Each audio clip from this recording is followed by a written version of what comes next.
Last night was just a really great night of hoops. It was one of those nights that reminds you why you love basketball. We had two great games on national TV yesterday between the Brooklyn Nets and the New York Knicks, and then of course the showdown that everybody was waiting for between the Golden State Warriors and the Phoenix Suns, the teams with the two best records in the NBA. But I'm not going to talk about the Knicks-Nets game or specifically the big picture of the Suns-Warriors game last night. I wanted to specifically highlight a player who was probably the most important player on the floor last night for the Suns, and that was Mikal Bridges.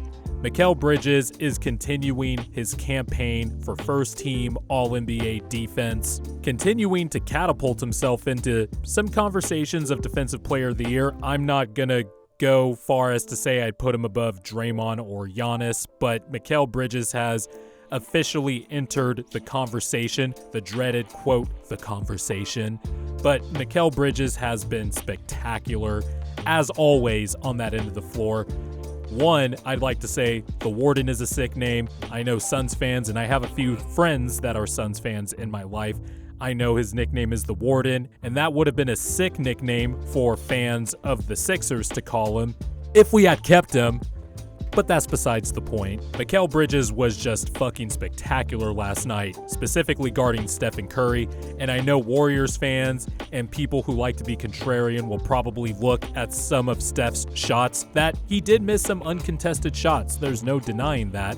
But you have to realize that Mikal Bridges' impact and his defense on Steph went beyond the box score. It was denying him. It was denying him from bringing the ball up and having the Warriors initiate offense through somebody else, denying him off ball, switching, communicating with Deandre Ayton. Bridges and Deandre Ayton were fantastic last night, guarding any actions involving Stephen Curry.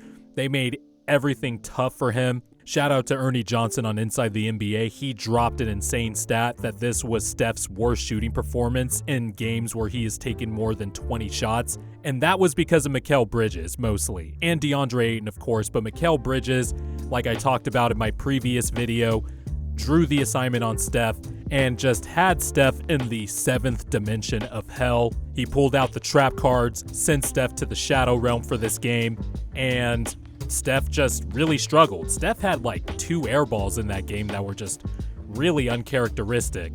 But with the performance that Mikal Bridges had against Steph, how we just absolutely put James Harden into jail, and I'm sure Harden was definitely glad yesterday that he didn't have to face Mikal Bridges and kind of had a easier matchup to deal with in the New York Knicks.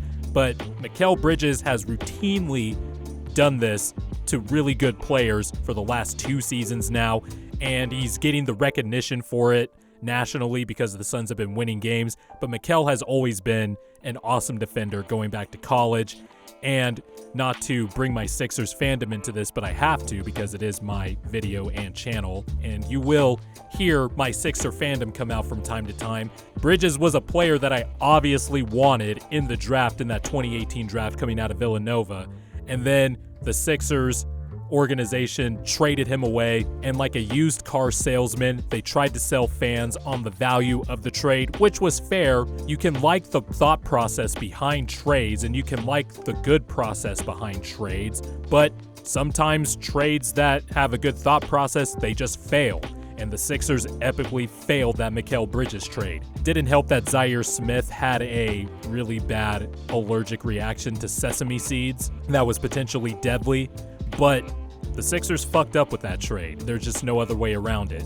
The Suns locked up a really good, and I'm not even going to call Mikal Bridges a 3-and-D player because I really think he's starting to round out. He shoots threes, he cuts, he has an underrated mid-range game. He's not lost like a lot of quote-unquote 3-and-D players are whenever they dribble the basketball, and it's like an adventure every time they try to dribble. And I know Sixer fans will say something like, well, if we kept Mikal Bridges, we definitely wouldn't have gotten Matisse Thybulle. And I don't even know if that's true, because maybe they would have still traded up to draft Thybulle in the 2019 draft. And who knows how that would go. But at least And I love Matisse Thybulle, but at least Mikal Bridges isn't an absolute liability on the offensive end. By the way, I would definitely take Mikal Bridges over Tobias Harris because the Miami pick that was sent in that faithful trade on 2018 draft night was used to eventually trade for Tobias Harris. I would still call that trade a fail because I would take Mikal Bridges over Tobias Harris pretty easily, especially on that contract that the Suns signed him to, the extension that the Suns signed him to. That's just my side Sixers rant. But Mikal Bridges has routinely locked up the best player on the other team. He's had De'Aaron Fox in hell. He's had Luka in hell. He's had Steph, Harden. You name the assignment, and Mikal Bridges has just been fucking fantastic at it. He's a top 4-3 perimeter defender in the NBA. Definitely a first-team all-defensive guy for me so far this year. First-team all-defense. First-team all-defense. First-team all-defense. And he is on the fringe conversation so far of Defensive Player of the Year. And if he has a few more games like this where he's just absolutely throwing stars into the trash compactor, then he's going to be square right into that conversation. But literally in all my years of watching Stephen Curry, this performance by Mikal Bridges in terms of guarding Steph, this one is easily up there with the top games that I've seen from opposing defenders, and that was a big reason why the Warriors had their 43-game streak of scoring more than 100 points snapped.